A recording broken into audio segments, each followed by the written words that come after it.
How much mineral wealth does Pakistan have?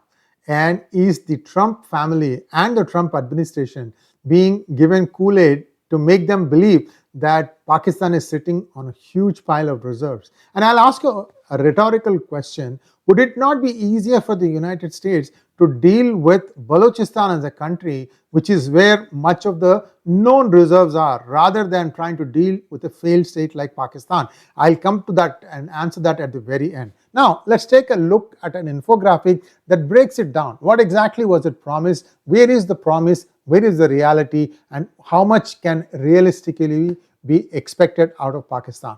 As always, a request to all of you to please like this video, and if you have not already subscribed to our channel, do subscribe to our channel. Here we go. So, Pakistan's mineral wealth. There are two things. First, proven reserves and the challenges associated with that. Second, strategic potential. What is the potential? Where is that lying? All that and more. And here is where things get really interesting. The proven versus potential.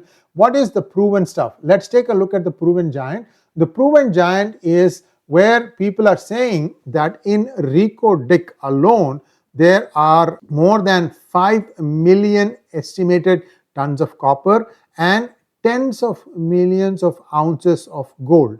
And this is, confirmed according to Barracks. And how this is going to be, there is some information available. For example, how would you take whatever is there in a path to production? Number one, confirmed discovery is a world-class porphyry copper gold deposit is identified and confirmed.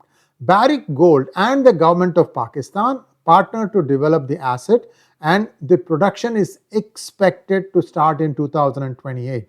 The commercial viability is high, with full-scale production scheduled to begin. Wait, what about the Balochistanis, which is where all this is located? Reko Diq mine is located in Balochistan, and Pakistani army doesn't really have much of a say there. Would this not need the cooperation of the Balochis? What happened there? That question is left unanswered. They're just saying that the proven deposits are over there. Now, there are other things, which is where the strategic pitch comes. The second driver is potential vast untapped deposits of critical minerals and rare earth elements vital for modern technology and defense. What are all the different things? Let's take a look at what are the countries that have rare earth elements. And here we can take a quick look at it. China manages about 70%. China doesn't have it, but it manages. US has about 12%. Australia has 8%.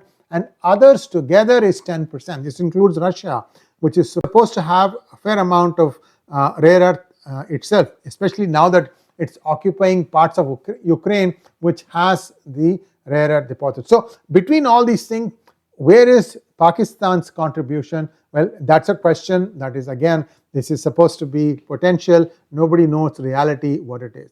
But they are saying, Pakistan is saying, that there is over $1 trillion worth potential deposits. This is the pitch that is used to attract high stakes investment. Unlike Reko Diq, this value is highly speculative and not yet commercially proven. So how do you make sure that there is a reality behind this? First of all, the challenge is from potential to proven.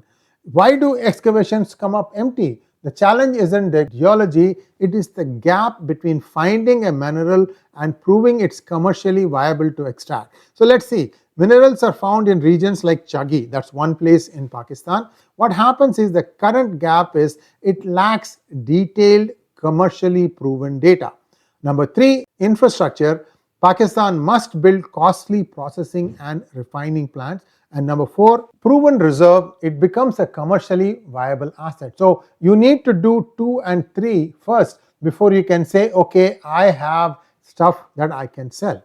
So the conclusion is there is a dual reality. There is some verified stuff and there is a lot of unverified stuff.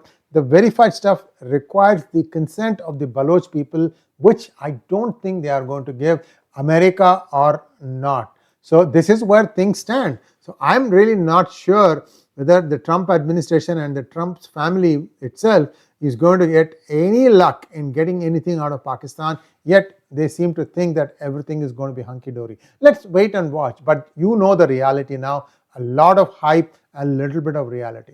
Thanks for watching. Please like, share and subscribe to our channel. Don't forget to click on the bell button for notifications. Namaskar.